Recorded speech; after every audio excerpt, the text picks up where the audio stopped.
넷플릭스 참교육 보셨어요? 요즘 주변에서 진짜 많이들 이야기하더라고요. 저도 봤어요. 근데 저는 보는 내내 마음이 불편했어요. 드라마가 재미없어서가 아니라 너무 현실적이어서요. 특히 5화 초등학교 배경인데요. 담임 선생님을 악성 민원으로 괴롭히는 학부모 이야기였어요.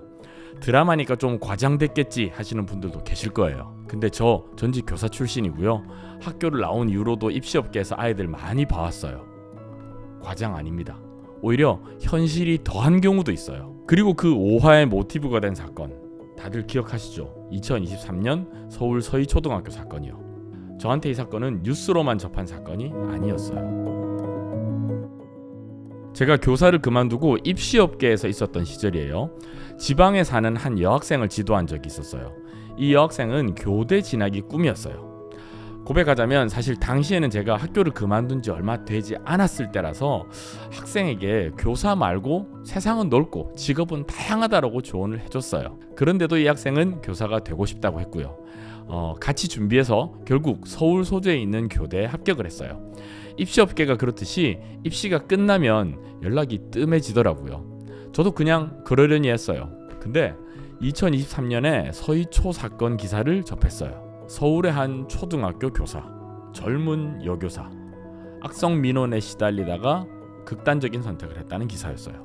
저는 그 기사를 보는 순간 제가 지도했던 그 학생 생각이 났어요.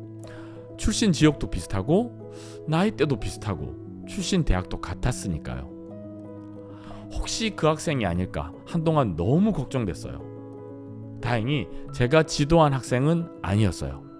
학교 생활 잘하고 있더라고요. 근데 저 그날 한참을 멍하게 있었어요. 내가 가르친 학생이 아니었던 것뿐이지 누군가가 그렇게 가르쳐서 교사가 된 학생이었잖아요. 꿈을 이뤄서 교단에 선 지 얼마 안 된 선생님이었잖아요. 근데 그분이 학교에서 버텨낼 수 없었던 거잖아요. 왜였을까요? 악성 민원 때문이죠. 저 교사 시절에 학교폭력대책자치위원회, 줄여서 학폭위라고도 하죠. 이걸 여러 번 참가했어요. 그 당시에 젊은 남자 교사는 거의 예외 없이 생활지도부에 배정이 됐었고요. 그래서 학폭이 열리면 자연스럽게 참여하게 돼요. 기억에 남는 사건이 있어서 소개해 드릴게요. 남자 중학교 두 학생이 싸웠는데 한 학생이 조금 더 맞은 상황이었어요. 당연히 학폭위가 열렸죠. 가해 학생 학부모님이 오셨어요. 근데 혼자 오신 게 아니에요. 변호사를 대동하고 오셨어요. 학폭위예요. 중학교 아이들 간의 싸움 사건이에요. 예상하시겠지만 분위기가 이상하게 흘렀어요. 사과나 반성 이런 이야기는 전혀 없었고요. 대신 그 어머님의 말씀은 태도는 이런 식이었어요. 이 험한 세상에 남자아이가 그렇게 못나서 어떻게 하냐. 가정에서 어떻게 교육시키기에 이런 일이 생기냐. 그것도 표현을 지금 순화해서 이 정도였어요. 피해 학생 학부모님한테요. 딱 참교육 5화에서 우진 엄마가 보이는 스탠스죠. 결국 고성이 오가고 교감 선생님이 간신히 정리해서 다음 일정을 잡고 그날의 학폭위는 그냥 종료됐어요. 일주일 후에 두 번째 학폭위가 열렸어요. 이번엔 피해 학생 측에서도 준비를 해오셨더라고요. 로펌에 사건을 의뢰하셨어요. 변호사 두 분이 함께 오셨어요. 그러니까 그날 학교폭력대책자치위원회 참석자는 가해 학생과 학부모, 피해 학생과 학부모, 그리고 변호사는 총 3분, 학폭 전담 경찰관 1분, 그리고 학교 교사 3분 이랬죠. 중학교 아이들 싸움 사건이에요. 결론 어떻게 됐냐고요? 학폭과는 별개로 법정 다툼으로 넘어갔어요. 학교에서는 아무것도 해결이 안 됐거든요. 적어도 제가 교직에 있었을 때는 학폭위라고 하는 게 있는 이유가 아이들을 처벌을 하는 게 목적이 아니라 아이들한테 반성의 기회를 주고 이 폭력이라는 부정적인 사건을 교육으로 품어서 같은 실수를 반복하지 않도록 하는데 목적이 있었어요. 학교는 교육의 장이어야 하는 거잖아요. 근데 그날 학폭위에서 제가 느낀 건 학교 그리고 교사의 무능함 뿐이었어요. 참교육 같은 콘텐츠가 유행할 때마다 학교 붕괴, 교실 붕괴 이야기가 나올 때마다 사실 저는 잘 안 보려고 해요. 옛날 생각이 나거든요. 과장이라고 생각하시는 분들도 계실 거예요. 근데 전혀 과장이 아닙니다. 오히려 현실이 더한 경우도 많아요. 근데 저는 이걸 보면서 항상 드는 생각이 있어요. 그 학부모들 나쁜 사람들일까요? 학교에 영향력을 행사하려는 아버지, 선생님한테 새벽에 문자 보내는 그 어머니, 저는 그분들이 딱히 나쁜 사람이라고는 생각하지 않아요. 그분들은 진심으로 자기 아이를 사랑했을 거예요. 아이 편이라고 생각했을 거예요. 근데 그게 문제예요. 아이 편이라는 착각이요. 아이가 힘든 게 싫어서, 아이가 불편한 게 싫어서, 아이가 지는 게 싫어서 모든 걸 다 해결해 줬어요. 근데 그게 아이한테 어떤 영향을 미쳤는지는 안 봤던 거죠. 제가 교사 시절에 직접 봤어요. 과잉 보호를 받고 자란 아이들은요, 작은 실패를 못 버텨요. 친구랑 조금만 부딪혀도 무너져요. 스스로 결정하는 걸 너무 힘들어하고요. 작은 좌절에 어떻게 해야 할지 몰라요. 왜냐면요, 그 경험을 해본 적이 없으니까요. 항상 옆에서 누군가가 해결해 줬으니까요. 최근에 저는 주변 학부모님들께 이 책 한 권 꼭 추천해 드려요.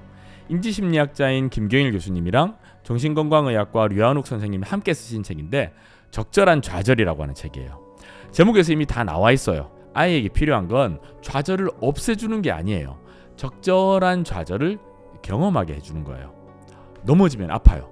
근데 그 아픔을 직접 느끼고 혼자 일어서 봐야 다음에 더 크게 넘어져도 버틸 수 있어요. 부모가 항상 받쳐주면 아이는 넘어지는 것도 일어서는 것도 배울 수가 없어요. 참교육 5화 속의 그 학부모도요, 아이를 지키려다가 아이를 약하게 만든 거예요. 저는 교사 생활을 하면서, 그리고 아빠가 되면서 이 질문을 계속 스스로한테 했어요. 나는 내 아이를 어떤 사람으로 키우고 싶냐고. 공부 잘하는 아이? 좋은 대학 가는 아이? 물론 나쁘지 않은 것 같아요. 근데 그게 목표는 아니에요. 저한테는. 제가 원하는 건 딱 하나예요. 부모가 없어도 타인과 함께 스스로의 힘으로 세상을 살아갈 수 있는 아이. 이게 전부예요. 생각하면 단순한 말이에요. 근데 이게 얼마나 어려운 건지 교사 생활 하면서, 그리고 아빠가 되고 나서 더 실감해요. 스스로의 힘으로 타인과 함께 산다는 게 뭔지 아세요? 배려도 해야 되고요, 좀 부딪히기도 해야 하고요, 양보도 해야 하고, 내 의견도 낼 줄 알아야 해요. 근데 이게 하루아침에 생기지는 않아요. 어릴 때부터 작은 경험들이 쌓여야 해요. 불편하고 실패하고 다시 해보는 경험들요. 근데 부모가 그 경험을 다 막아버리면 그 아이는 세상에 나갔을 때 아무것도 혼자 할 수 없는 사람이 돼요. 저는 그게 제일 마음 아파요. 그 경우에는 아이도 피해자거든요.